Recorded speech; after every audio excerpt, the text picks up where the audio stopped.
Olá, tudo bem? A paz do Senhor. Hoje nós vamos meditar em Marcos capítulo 15.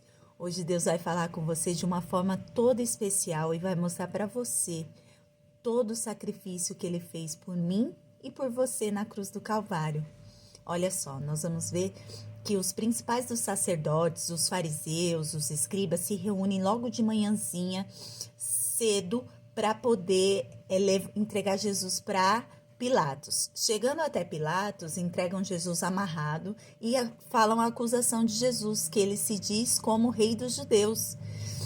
Cria uma expectativa para Pilatos que Jesus era um revolucionário, que Jesus queria trazer ali uma questão política contra Roma, uma questão militar, né? Só que Pilatos começa a interrogar Jesus e diz: Tu és o rei dos judeus? E aí Jesus diz: Tu o dizes. É você quem está falando, né? Jesus responde. E os fariseus continuam acusando ele de várias coisas. Jesus não fala uma palavra.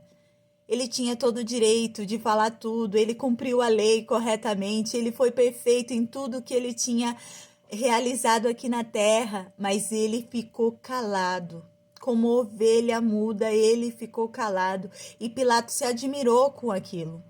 E ele sabia, ele falou: esse homem é inocente, eles estão aí com inveja de Jesus. E nessa época da Páscoa tinha um costume de soltar um prisioneiro.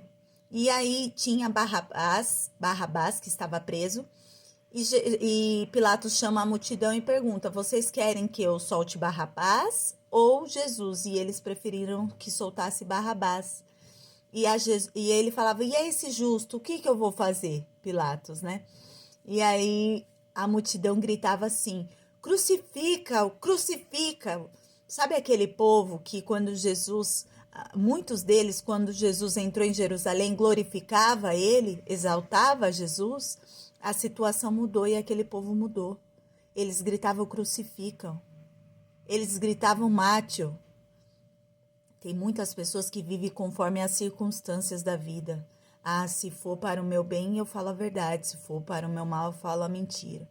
Então, que nós venhamos ser verdadeiros, que nós venhamos ser constantes e não abandonar o Senhor em nenhuma circunstância da nossa vida.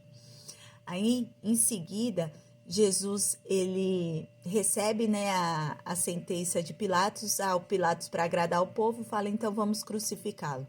Manda dar chibatadas, nele, os açoites. Esses açoites eram 39 chibatadas com um cordão de couro onde era grudado ossos de carneiro, cacos de vidro. Era uma coisa terrível. 39 chibatadas foram dadas em Cristo. Uma coisa terrível. E depois disso, os soldados, eles tiraram a roupa de Jesus, colocaram uma roupa de púrpura nele, colocaram uma coroa de espinho, pegavam um caniço e fingia que era o cedro de Jesus, sabe? Eles zombavam, eles ajoelhavam e falavam: viemos aqui te adorar. E batiam nele e falavam: quem está te batendo? Cuspiam, escarneceram do nosso Senhor. O sofrimento dele foi tão grande, tão grande, tão grande, que depois que eles fizeram tudo isso, eles colocaram as roupas normais de Jesus e mandaram ele levar a cruz dele. Quando ele foi levar a cruz, ele não aguentava pegar a cruz. Porque o que o Senhor passou por nós ali naqueles açoites foi muito, muito sofrimento. O corpo dele já não aguentava mais. E eles chamaram Simão, o sirineu, para ajudar Jesus. E ele ajudou Jesus a levar a cruz até a crucificação. Ali nós vamos ver que, chegando no Gólgota, tentaram dar de beber para ele fel com vinagre, sabe? Todas as profecias estavam se cumprindo. Jesus, ele foi abandonado, ele foi crucificado, suas roupas foram repartidas, tudo estava escrito no Antigo Testamento. Ele foi ridicularizado, escarnecido, deram esse vinho com fel. Ele orou pelos seus inimigos mesmo na cruz. Nenhum dos seus ossos foram quebrados, porque Jesus não teve os seus ossos quebrados. Na verdade, eles transpassaram ele com uma lança. Aqui em Marcos não fala, mas isso nós vamos ver em outros evangelhos. Sabe,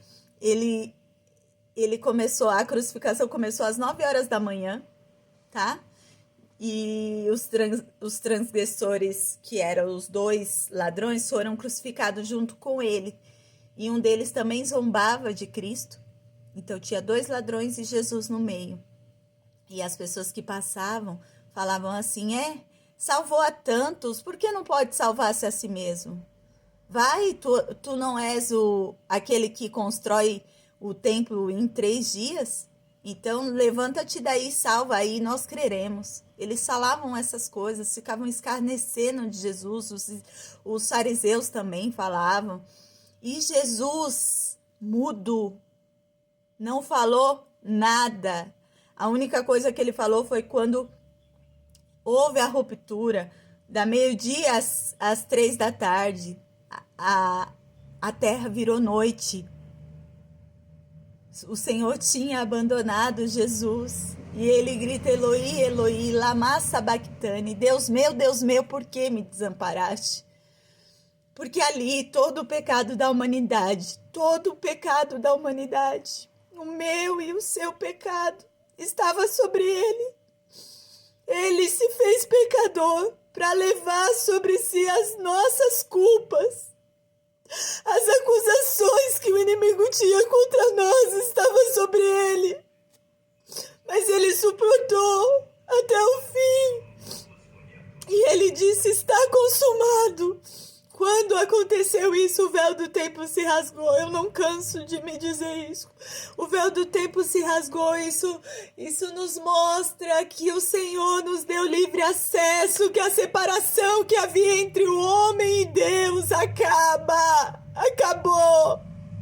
O Senhor te dá o livre acesso para onde você estiver, dobrar o seu joelho e ter Ele perto de você. Ele mora dentro de você, entenda isso.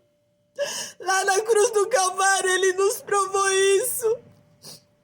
E quando aconteceu isso, quando já era 3 horas da tarde que Jesus morreu, o centurião que estava ali na frente, homem experiente de guerra, homem que já viu tantas pessoas morrerem, tantos ladrões morrerem, ele disse: verdadeiramente este era o Filho de Deus.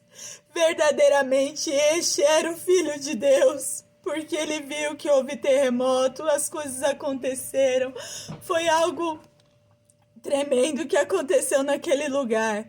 E ele foi uma testemunha importantíssima da confirmação de que Jesus era o Filho de Deus. Depois, com muita autoridade, com muita coragem, José de Arimateia chega até Pilatos e diz assim: Pilatos, me permita pegar o corpo de Cristo e sepultá-lo.